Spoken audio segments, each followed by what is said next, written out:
এবং যারা যে জালিমশাহী যারা অত্যাচার শুরু করেছে তাদের কিছু ভাইকে আহ্বান করবো, তিনি তেনার বক্তব্য আমাদের মাঝে উপস্থাপন করবেন।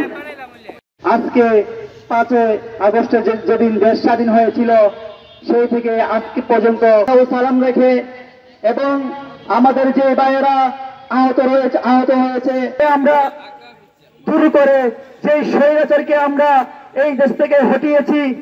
সেই ভাইকে আমাদের ভাইয়ের বুকে গুলি চালিয়েছে যারা আবু সাইদ এই বৈষম্য বিরোধী ছাত্রদের পক্ষ থেকে আমরা শহীদের রাস্তায় রক্তের দাগ এখনো শুকাই নাই।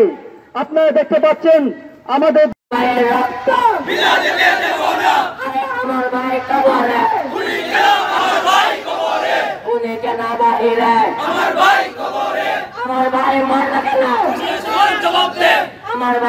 প্রতিটি প্রশাসনের লোক এখানে আছেন, এখানে প্রেস আছে। একটা কথা বলছি, দুর্নীতি করেছেন 17 বছর।